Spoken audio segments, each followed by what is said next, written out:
Tunamshukuru Mungu mpaka hivi ninavyoongea maandalizi ni 99%. Ni mambo machache tu yanayokwa sawa sasa, kama maombi ya watu na yale maombi 12 yanabebwa kwa ajili ya kupelekwa pale, kwa sababu leo ndio siku ya mwisho ya kupiga lile jiwe la mwisho. Kwa hiyo maombi 12 ambayo watu wanaomba ndio yanawekwa leo, yanapangwa. Wao walikuwa na karatasi moja na huku ilikuwa copy na baki huku. Wanaweka original hapa, copy anaenda nayo na unatiki yale ambayo Mungu amekutendea katika mwaka huu. Kwa watu wengi Mungu amewatendea.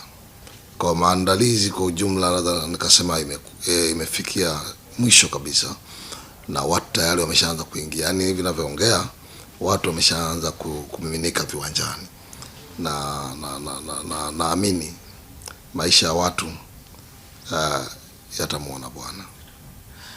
Tulitoka ni mkesha wa Christmas wa Chako ni Chako. Ule vuka kabla ya kuvuka. Chako lazima kiwe chako. Na sasa tunaingia kwenye huu mkesha wa vuka Chako. Labda utofauti ni Mungu ambao mtu anaweza kusema mbona tulifanya au tunafanya. Chako ni chako, tafsiri yake kimaandiko maana yake kuna watu wengi sana wana vitu vyao lakini viko mikononi mwa watu waharibifu. Nitakupa mfano. Mama mmoja jana alikuwa anashuhudia pale kwenye ibada. Yeye alikuwa anafanya biashara, anauza biashara kubwa lakini anauza 200,000 tu, 100,000. Baada ya kufuatilia tena, yeye akufuatilia, alipelekewa habari na katoto. Kakamwibia mafuta nyumbani kwao ya upako, kakampelekea, kakaiba kwa mamake. Akasema mbona nateseka baba wakati mama anatumia mafuta ya upako na amefunguliwa. Kakampelekea, alipoenda kupaka pale nyumbani kwake usiku, anasikia kitu usiku kinapiga kelele usiku, yani kina juu ya bati. Kutoka nje anakuta ndege mkubwa yuko pale, akachukua mafuta yale, kapaka mkononi, kamnyoshia mkono tu kwamba kama wewe ni ndege wa kawaida uondoke, kama sio wa kawaida ufe. Ile ndege aliinuka, akajipiga kwenye ukuta mpaka damu zinatoka, akafa. Kesho yake anaenda kwenye biashara ile ile ambayo miaka yote anauza 200,000, anakuta anauza 1,000,000 na baada ya siku chache ameenda mpaka 5,000,000 anauza biashara ile ile. Sasa hapa maana yake kila watu wengi sana wana vitu vyao lakini viko mikononi mwa watu, maisha yao yamekamatwa. Na chako lazima kiwe chako, maana yake lazima kirudi mikononi mwako. Kuna vitu ni vyako lakini vinatawaliwa au vinashikiliwa na watu wengine kwa njia za ujanja ambao wewe huna. Kuna watu wana mahesabu mengine. Ndio maana watu hata ukifanikiwa kwenye biashara hawakuulizi umesoma chuo gani, wanakuuliza ulienda wapi. Kwa nini? Kwa sababu wanajua kuna njia nyingine. Sasa njia ya Mungu maana yake kila kilichotekwa kwenye maisha yako kinarudi mikononi mwako. Ndio chako lazima kiwe chako. Sasa kuvuka na chako ni tamko la kimaandiko au ni tamko la kiimani, kwamba watu wengi sana, unaona Waisraeli walipokuwa Misri, Farao alipokuwa amepigwa sana na mapigo na Mungu kwamba waachie watu wangu, akataka kuwaachia. Lakini miaka 400 wamewatumikia Waisraeli, wamewatumikia wa Misri, wameteseka pale, wamewatajirisha wa Misri. Farao akamwambia, mkiondoka muache watoto wenu, muache nyumba zenu, ng'ombe zenu, punda zenu, farasi zenu. Farasi manake magari yenu, punda manake magari ya mizigo, kwa sasa tukizungumza. Akasema muache vyote lakini muende nyinyi wazee tu muende. Musa akamwambia, kama Mungu alivyonituma hatutaacha hapa kwako wala kwato wa ng'ombe wetu wala ukwato wa ng'ombe wetu wala ng'ombe wetu wala mpunda wala mbuzi. Tutakwenda na vitu vyetu, tutakwenda na watoto wetu, tutakwenda na mali zetu, tutakwenda na uchumi wetu. Na Biblia inasema siku hiyo alipotoka ndio Mungu aliwaambia Musa kwamba siku hii ya leo ndio mwanzo wa miaka kwenu. Kwa tunapovuka mwaka lazima tunajua tunaanza mwaka na kila kitu chetu. Ndio maana lazima uvuke na chako. Kuna watu wanavuka mwaka, anavuka na magonjwa. Magonjwa sio chako. Anavuka na umaskini, sio wako. Unavuka na mateso, hapana, madeni sio yako. Kwa lazima uchukue neno la ushindi kwamba ninavuka na kila kitu changu. Mume wangu simwachi, watoto wangu siwaachi, mali zangu siziachi, nyumba yangu siiachi, ninavuka na changu. Kwa kila mtu jitahidi usivuke ukaacha vitu nyuma, vuka na chako. Tukiwa tunaenda kuvuka na chako, labda tunamaliza 2025 tunaingia 2026. Labda kuna vitu gani au matukio gani mwaka 2025 kweli huwezi kuyasahau au yalikugusa kwa namna tofauti? Mambo ni mengi. Mambo ya kwanza ni ule utumishi niliopewa na Mungu. Mwaka 2025 nimeona mambo mengi makubwa, miujiza na matendo makuu. Zaidi sana nimeona Mungu akiokoa watu.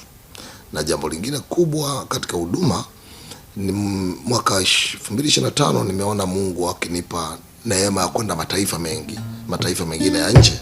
Kama nimekuwa Brazil, tumefanya kongamano pale, mkutano wa nje, na Bwana amefungua maisha ya watu na kuponya. Nimekuwa Zimbabwe, nimekuwa Kenya, nimekuwa Msumbiji.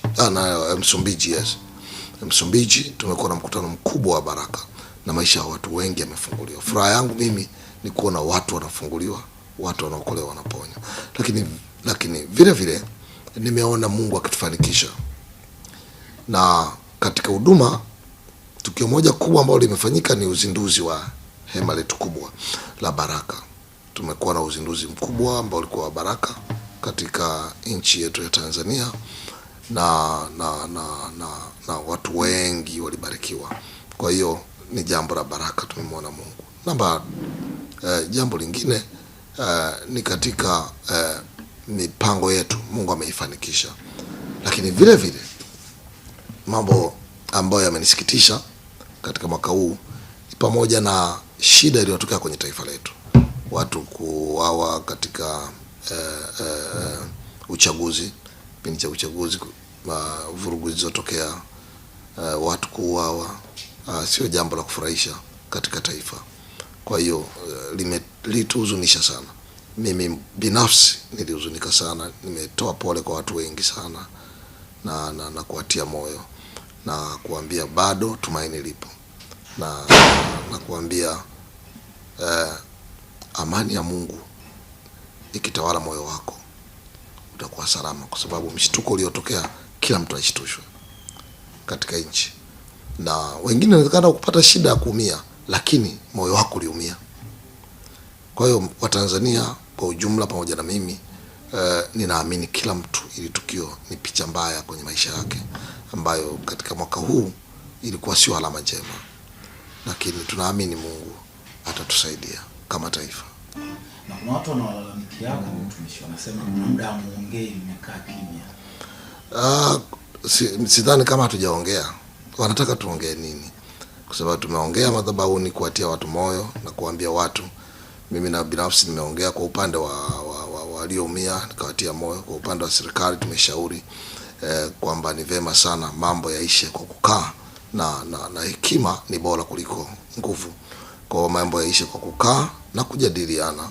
Na upande wa pili pia na tumeshauri kwamba lazima serikali ikubali kukaa, lakini hawa pia upande wa pili ambao labda wana haki zao wanadai kama taifa na viongozi kama serikali, kila mtu, kila pande.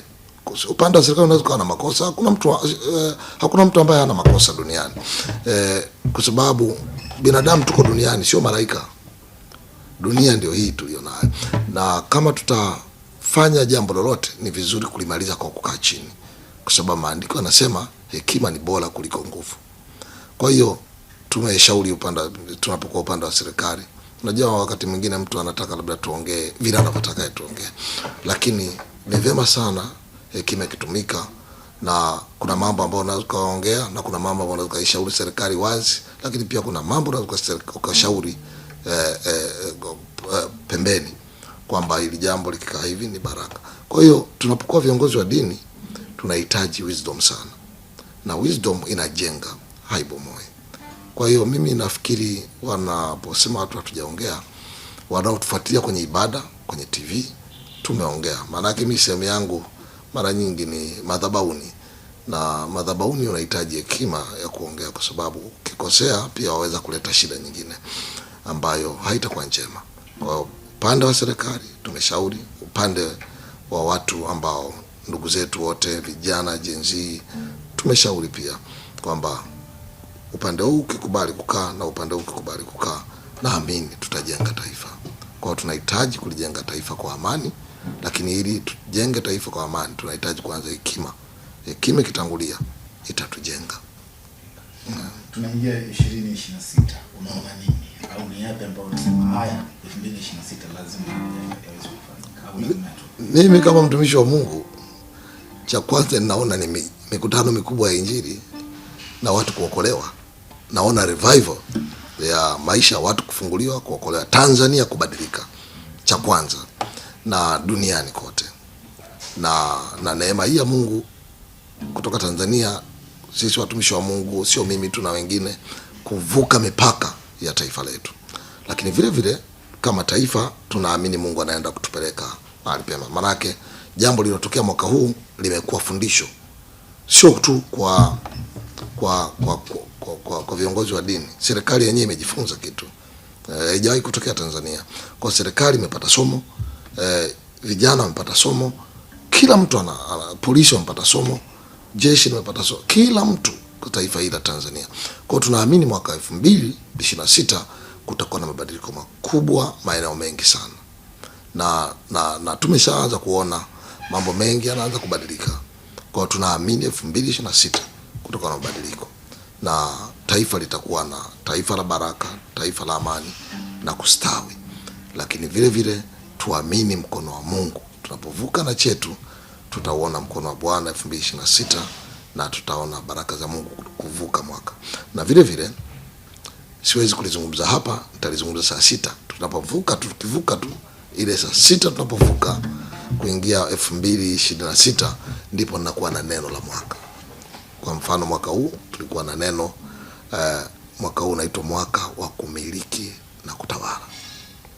Neno kumiliki na kutawala kibiblia maana yake Mungu alisema zaeni mkaongezeke mkatawale mkamiliki.